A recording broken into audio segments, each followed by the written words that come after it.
Hi everyone! Ayan, so may nagtanong si Sir Rodrigo. Tanong ni Sir Rodrigo, anong klaseng sakit po yan?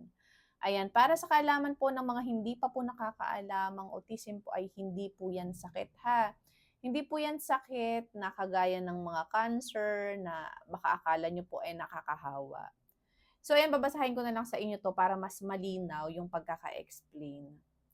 Ayan, ang autism spectrum disorder ay isang developmental disorder na dulot ng pagkakaiba-iba ng utak.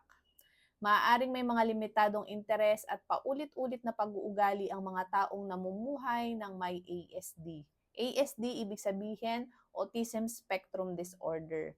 Maaari ding may mga sarili silang paraan ng pag-aaral, paggalaw o pagtugon. Kadalasan, ang mga taong namumuhay ng may ASD ay may problema sa pakikipag-usap at pakikipag-ugnayan sa iba.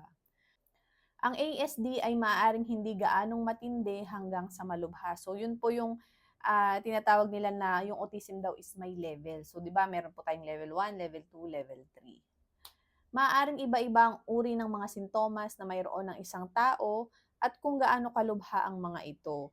Maaaring hindi makagawa ng pagkilos ang ilang bata nang walang maraming tulong mula sa magulang o tagapag-alaga.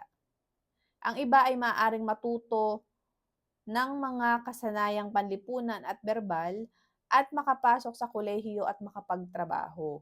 Kung ang anak niyo po ay nakikita niyo na po ng signs ng autism, mas okay po na ipakonsulta agad natin po sa ating pedya, general pedya muna, tapos i-recommend po kayo sa developmental pediatrician para magkaroon po ng mas maagang therapy. Kung may napansin na po tayong kakaiba sa anak natin, mas okay po na ipa-assess na po agad natin sila para mas maaga po natin silang maipa-therapy. At yun nga, tulad ng sabi, makapamuhay din sila ng tulad ng mga tipikal na bata paglaki.